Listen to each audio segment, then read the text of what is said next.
প্রতিক্রিয়া তো আপনাকে শোনালাম। নিপঞ্জন বাবু ঠিক কিভাবে দেখছেন গোটা বিষয়টা।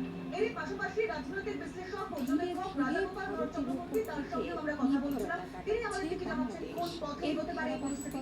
পাকিস্তানের কাছ থেকে 25,000 টন চিনি কিনেছে বাংলাদেশ।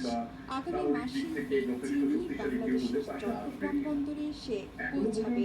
এর মধ্য দিয়ে কয়েক দশক পর পাকিস্তানের কাছ থেকে এত বিপুল পরিমাণে চিনি দেশে আসছে। এতদিন মূলত ভারতের কাছ থেকে পণ্যটি কিনত বাংলাদেশ।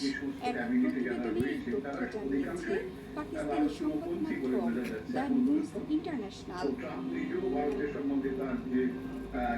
সম্প্রতি পাকিস্তানি জাহাজের বাংলাদেশের বন্দরে ভেড়া নিয়ে তুঙ্গে উঠেছিল আলোচনা সমালোচনা।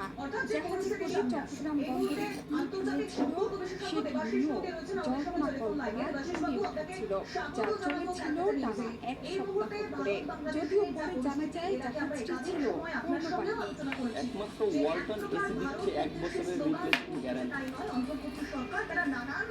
সেই জাহাজের আলোচনার বেশ আসতে না থাকতেই নতুন করে করাচি থেকে চট্টগ্রাম বন্দরে আসছে এমভি ইউয়ান জিয়াং ফা-6। নতুন করে করাচি থেকে চট্টগ্রাম বন্দরে আসছে এমভি ইউয়ান জিয়াং ফা-জং নামে আরও একটি জাহাজ।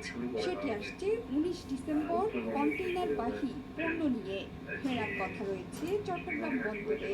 শুধু তাই নয়, বন্দর কর্তৃপক্ষ সূত্রে জানা গেছে এই পথে নিয়মিত জাহাজ পরিচালনা করতে আগ্রহী মালিকরা।